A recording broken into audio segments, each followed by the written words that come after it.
Konferenza ġenerali li preżentat l-għaqda pensjonanti fih dan il-General Workers Union ġie elenkati x-xogħol li sar fl-aħħar 4 snin li minkejja l-aħħar sena l-pandemija xeklet xi ftit ir-ritmu xorta waħda saru numru tal-laqgħat u tresqu proposti li minnhom igawdu l-anzjani f'pajjiżna. L-għaqda ħadet ir-rwol attiv f'dak li jkun qed jiġri f'pajjiżna mod speċjali dak kollu li jolqot lill-pensjonanti u lill-anzjani Maltin u Għawċin. Fost l-oħrajn, l-għaqda kienet tagħti suġġerimenti tagħha dwar il-vouchers tal-€100 li l-Gvern qassam lil kull persuna li għandha l-fuq minn 16-il sena.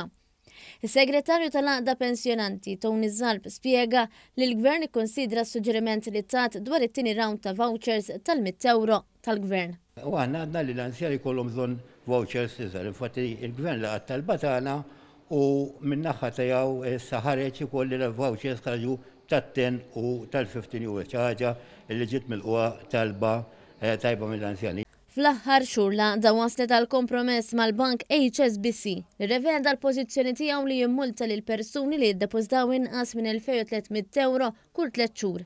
Għalhekk, wara reviżjoni d-depożitu niżel għal €1250 kull 3 xhur li jfisser €416 fix-xahar. U għalhekk il-maġġoranza tal-pensjonanti se jkunu eżentati milli jħallsu l-multa ta' €5 fix-xahar. Dan apparti li ħadet sehem f'diversi diskussjonijiet ta' qabel il-budget li jagħmel il-Gvern biex tressaq il-qudiem xi anomaliji fil-pensjonijiet.